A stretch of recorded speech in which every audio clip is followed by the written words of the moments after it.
everyone, and welcome back to my channel.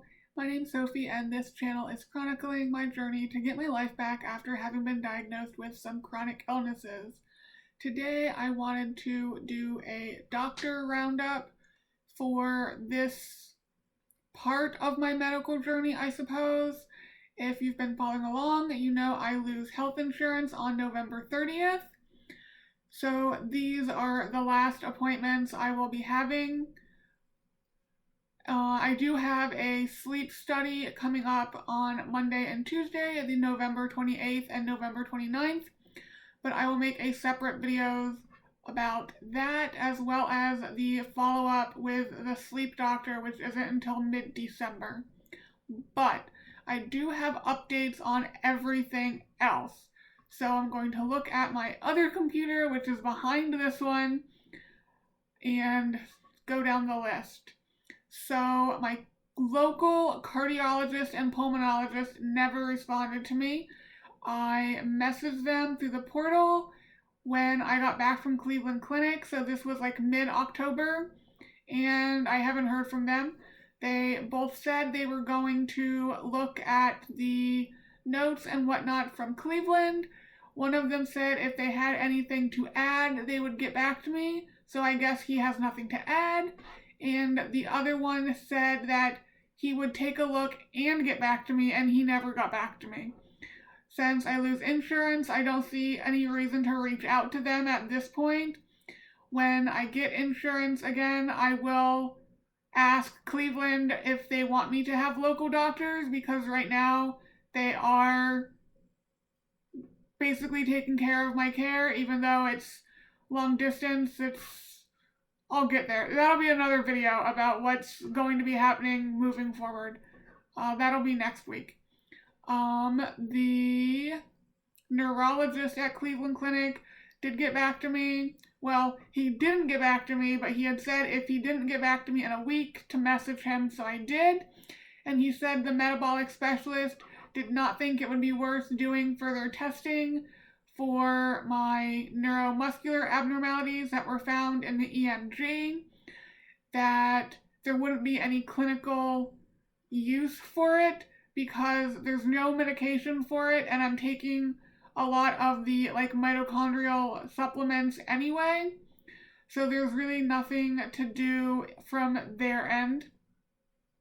My rheumatologist here locally, I did ask her about the elevated histone antibodies, and she said they were seen in drug-induced lupus. She went over my medication list. She did not see anything that would be causing elevated histone antibodies. She said she was going to look up some of the supplements, but that would not explain why this has been elevated since 2015, because the supplements I just recently started. I did ask her again if the only thing it was elevated in is drug-induced lupus, and she said yes, but I know that is not true. It is elevated in other things as well.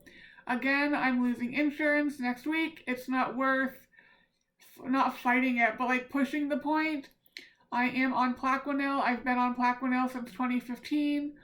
All of my other autoimmune blood work, my inflammation markers and whatnot are normal. So there's really nothing to do except continue as I have been with the Plaquenil, at least until I go to Cleveland Clinic to meet with an immunologist, which again, video next week, to be continued with what's going to be going on with my health moving forward. Where do I want to go next? Thyroid. So today I am recording this. It is Wednesday, November 23rd. It is the day before Thanksgiving. So I was hoping that the thyroid results would be in today, because I know once the holidays get here, it's going to be harder to get a hold of doctors and for doctors to get a hold of you, even though I'm not going anywhere over the holidays. But they did call today, and it was good news. So there were no genetic mutations in my biopsy sample. So all I will need to do is meet with an endocrinologist yearly to have them do an ultrasound to check on the nodules. make sure they're not growing, make sure everything is staying the same. So obviously that is great news because I did not need a cancer diagnosis at all. Then lastly was the interventional pulmonologist from Cleveland Clinic. So when I last talked to him, I told him I was going to send him information on preload failure and impaired oxygen extraction because explaining it to him in our appointment didn't seem to be working well. So I sent him a lot of different links and I typed stuff out using my old arterial blood gases and my old right heart cath data and my new right heart cath data, and just using data to sort of show him where I would fall on the graphs in a certain video from an article about preload failure. And when I talked to him today on the phone, it seemed like he read or took it to heart, or is pretending he did at least, I don't know. The surgical team at Cleveland Clinic is interested in my case, but there's still some work that needs to be done. We need to figure out why my oxygen drops. They want to learn more about preload failure and oxygen extraction issues because it's not well known. There's not a lot of research on it. So I might be going, when I go back, they might be redoing some tests. They might run more tests. I don't know at this point what's going to happen on that respect of things. He also told me, and this was a huge surprise to me, that he had taken the initiative and contacted the Cleveland Clinic Foundation on my behalf to ask for financial assistance.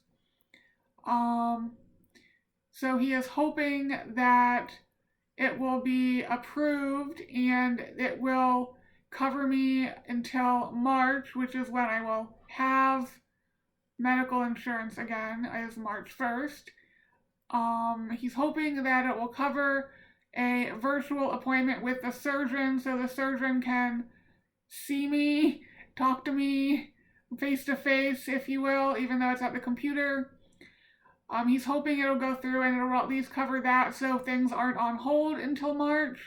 But he says regardless of my insurance status and payment that we will be keeping in touch by phone or whatever throughout, which is really awesome because obviously he does not have to do that if he's not getting paid.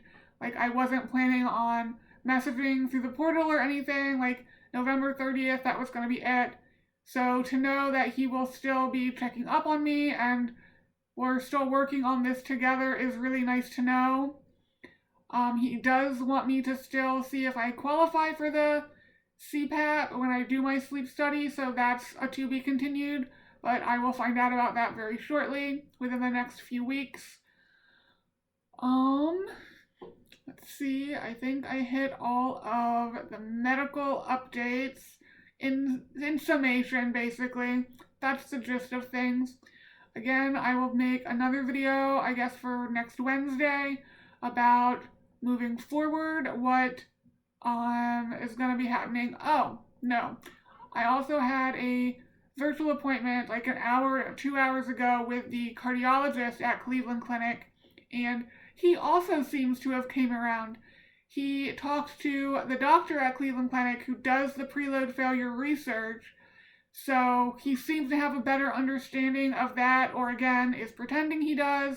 Either way, I didn't feel like it was just antagonistic back and forth, with him just saying, no, it doesn't make a difference, and me saying, yes, it does, in regards to being upright during exercise. He did tell me that if I still wanted the invasive CPAP, they would be more than happy to do that. At this point, I don't know what the surgeon's going to want me to have, so maybe that'll happen anyway. But, so that we talked about briefly. We talked about my pitting edema. We are not going to change anything, so I'm going to continue doing what I'm doing, which is the Lasix, the compression stockings, the abdominal binder, to sort of help balance between the fluid overload and the fluid problem with dysautonomia. So I have fluid, it's just not where it needs to be. But I've been dealing with it for a while, and I do kind of have it worked out. I haven't been keeping track of sodium lately. I'll get back to that after I finish the pizza I bought today. He also said that I should be on heart medication, like a beta blocker, lisinopril, and stuff like that. But he does not want to do that right now because I have too much going on. And spoiler alert, looking forward to next week, I do have a job I will be starting at the end of January. I'll go into all of that in Wednesday's video about what's going to be doing moving forward. But he just doesn't want to add anything because cardiac medications do have side effects, and beta blockers can cause fatigue, and I'm just now like getting energy again. So I really don't want to mess with that. But when I go back, he does want me to have an echocardiogram with a bubble study to see if I have like a hole in my heart that could be causing some of my problems. And depending on what that shows will kind of determine on whether or not I have to go on heart medication or if we can continue to kind of put it off to see if I get worse. But I think that's going to be it for this video. I really think that's it now. But yes, Saturday's video will kind of be just kind of like a new channel introduction, moving into a new phase with my chronic illness, in that a lot of my care is seeming to have be moving to Cleveland Clinic. So it's not going to be like appointments as often. I'm just going to go there and things are going to be batched together. I'm not sure if I'll have doctor appointments here locally or not, other than my normal appointments with like my primary doctor. But so Saturday I will talk sort of about my chronic illnesses, what you're going to be expecting from the channel as far as chronic illnesses moving forward. That's kind of why I've been doing longer videos for the past month or so about different diagnoses I have, to give you guys more of an idea, because that's what I'm going to be talking about in the future moving forward. And then Wednesday, like I said, will be more on what's going to happen moving forward. What is this new job I hinted at? When do I start? January 23rd. What is the plan medically?